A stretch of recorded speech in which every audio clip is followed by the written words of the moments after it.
Hello again, I'm your host, Yona, and today we're going to be taking a brief look at another one of the more than 24 existing SCP-001 proposals. In my last video, I covered Dr. S.D. Locke's proposal, When Day Breaks.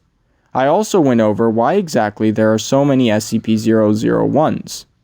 In this video, we'll be taking a look at Dr. Clef's proposal, titled The Gate Guardian.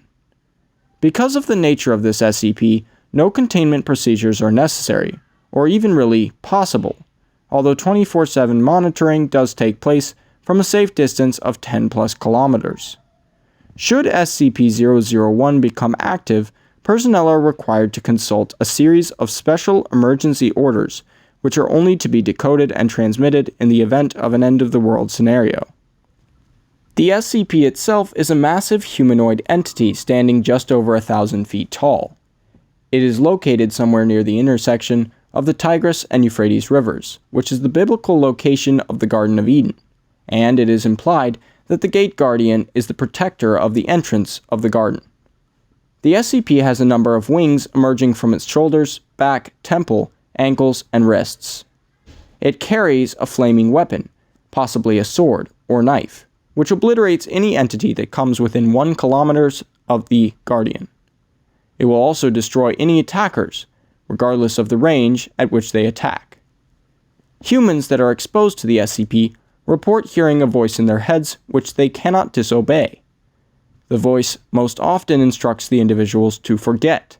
However, it will occasionally give out other directions, including prepare, which resulted in the founding of the SCP Foundation.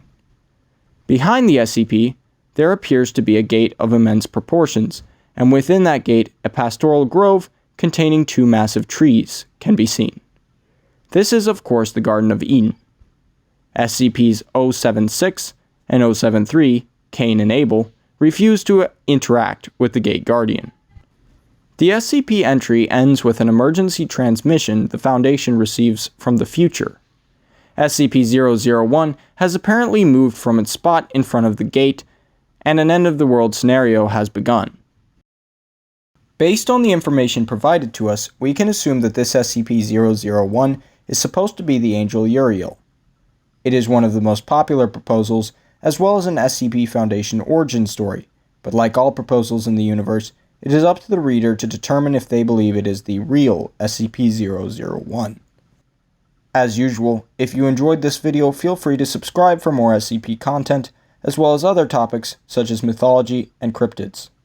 Also, please hit the like button and share this video to help the channel grow, and I'll see you next time, and of course, thank you for watching.